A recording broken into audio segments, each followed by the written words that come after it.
Students, आज हम पढ़ेंगे जेनेटिक कोड के बारे में। सबसे पहले हम देख लेते हैं कि जेनेटिक कोड क्या है। जेनेटिक कोड 3 न्यूक्लियोटाइड का एक सीक्वेंस होता है जो हमारे जिस्म के अंदर कोई खास किस्म की प्रोटीन बनाता है। अब अगर हम देख लें कि ये तीन जो स्पेसिफिक न्यूक्लियोटाइड होते हैं ये किस तरह से होते हैं, ये हमारे सामने एक डायग्राम है। इस डायग्राम में आप देख सकते हैं कि ये तीन जो है ये आपको नजर आ रही हैं। ये तीन जो है, ए जो है वो एडेनिन है, यू यूरासिल है और जी गुआनिन है। ये तीन जो है ये नाइट्रोजनस बेसिस हैं, लेकिन ये नाइट्रोजनस बेसिस खाली इसमें शामिल नहीं होती बल्कि पूरा न्यूक्लियोटाइड शामिल होता है। अगर हम न्यूक्लियोटाइड की डायग्राम देख लें तो ये हमारे पास जो है ये न्यूक्लियोटाइड की डायग्राम है। अब ये न्यूक्लियोटाइड किस चीज से मिलकर बना होता है? ये मिलकर बना होता है फॉस्फेट से, शुगर से और नाइट्रोजनस बेस से। अब क्योंकि फॉस्फेट और शुगर जो है वो सब न्यूक्लियोटाइड के अंदर एक जैसा होता है और इसको फर्क जो है न्यूक्लियोटाइड को कौन देता है? नाइट्रोजनस बेस देती है। इसलिए हम उसको यहाँ पे सिर्फ नाइट्रोजनस बेस जो है वो लिख देते हैं और शो करते हैं कि ये कौन सा कोड के अंदर कौन सी नाइट्रोजनस बेसिस शामिल है। अब यहाँ पे आप देख सकते हैं कि एडेनिन, यूरासिल और गुआनिन जो है ये तीन नाइट्रोजनस बेसिस जो हैं इनके न्यूक्लियोटाइड्स आपस में मिले हैं और इन्होंने एक कोडोन बना दिया है जिसे जेनेटिक कोड भी कहते हैं। और ये कोडोन जो है ये एक खास किस्म के अमाइनो एसिड को कोड करेगा और ये अमाइनो एसिड जब आपस में मिल जाएंगे तो ये क्या बना देंगे? प्रोटीन बना देंगे। और जो भी प्रोटीन हमारे जिस्म में चाहिए होगी वो बनने शुरू हो जाएगी। अब अगर हम देखें कि ये किस तरह पता चलता है कि कौन सी प्रोटीन बननी है और कौन सा अमाइनो एसिड लगना है, तो यहाँ पे हम अपने सामने ये डायग्राम देख लेते हैं। इस डायग्राम में अगर आप देखें तो यहाँ पे हम अपने सामने एक और भी डायग्राम ले लेते हैं और इन दोनों को हम साइड बाय साइड देखेंगे। यहाँ पे आप देख सकते हैं कि ये डीएनए मौजूद है। डीएनए जो है ये हमारे जिस्म का विरासती मादा है। ये जो है ये डीएनए मौजूद है ये यहाँ पे, और इस डीएनए के अंदर एक स्पेसिफिक कोड होता है। यहाँ पे आप देख सकते हैं कि ये सर्कल करके TACC इस शक्ल में जो है ये कोड मौजूद है और ये कोड बताता है कि कौन सी प्रोटीन बननी है और कौन से अमाइनो एसिड आपस में मिलकर वो प्रोटीन बनाएंगे। अब जब इससे एमआरएनए बनती है, एमआरएनए जो है ये वो चीज होती है जिससे जो कि डीएनए के कोड को अपने ऊपर रखती है और बताती है कि कौन सी प्रोटीन बननी है। अब यहाँ पे अगर आप देखें तो ये जो है ये थायमिन की जगह ए आ गया है, एडेनिन आ गया है और इस एडेनिन के साथ यहाँ पे फिर आप देख सकते हैं कि ये मुख्तलिफ अमाइनो एसिड मिल रहे हैं और ये अमाइनो एसिड जो हैं ये मिलके प्रोटीन बना रहे हैं। यहाँ पे भी अगर हम इस डायग्राम में देखें तो ये डीएनए है और डीएनए का सीक्वेंस जो है ये आरएनए की सूरत में मौजूद है और ये तीन जो है नाइट्रोजनस बेसिस जो हैं ये इकट्ठी हुई हैं और ये कोडोन बना रही हैं और हर एक जो कोडोन है उसके लिए कोई खास अमाइनो एसिड है और ये तीन मुख्तलिफ अमाइनो एसिड हैं और ये आपस में मिल रहे हैं और ये क्या बना रहे हैं? ये प्रोटीन बना रहे हैं। इसका मतलब है कि हर एक कोड जो है वो खास किस्म का अमाइनो एसिड को रीड करता है, उसके लिए जो है वो बना होता है और ये अमाइनो एसिड आपस में मिलकर प्रोटीन बनाते हैं। अब अगर हम देख लें कि ये किस तरह से जो है ये अमाइनो एसिड को कोड करता है और ये कितने कोडोन हैं, तो यहाँ पे हमारे सामने जो है ये एक फ्लो चार्ट बना हुआ है। ये जो इस डायग्राम है इसमें आप देख सकते हैं कि इसमें दिखाए गए हैं मुख्तलिफ कोडोन और ये कोडोन जो है ये कितने हैं? ये टोटल जो है ये 64 कोडोन है। अब ये जो टोटल 64 कोडोन हैं ये किस तरह से बने हैं? यहाँ पे आप देख सकते हैं कि एक साइड पे जो है ये आप देख सकते हैं कि ये एक जो है नाइट्रोजनस बेस लिखी है, दूसरी साइड भी दूसरी है और इसके साथ यहाँ पे हमने जो है वो थर्ड जो है वो शो कर दी है, यानी कि तीन का जो है ये सीक्वेंस मौजूद है जो एक खास किस्म की अमाइनो एसिड के लिए मौजूद है। ये अमाइनो एसिड की एब्रिविएशन है, यानी कि ये आप देख सकते हैं कि SCR जो है ये सेरीन है, ये एक अमाइनो एसिड है और ये उसके लिए कोड है, यानी कि ये वाले जब कोड लगेंगे तो अमाइनो एसिड सीरीन लगेगा प्रोटीन के अंदर।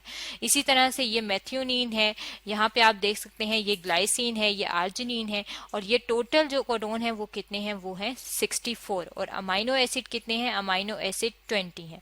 अब ये जो 64 हैं इनके लिए एक फॉर्मूला है जिससे ये पता करते हैं और वो फॉर्मूला कौन सा है? वो है 4⁻3, यानी कि जो 4 है उस 4 को आपने 3 दफा मल्टीप्लाई करना है। 4 को 3 दफा मल्टीप्लाई क्यों करना है? क्योंकि 4 जो है ये 4 नाइट्रोजनस बेस है और 3 का सीक्वेंस होता है, इसलिए हम 4 को 3 बार मल्टीप्लाई करेंगे तो ये 64 आ जाता है।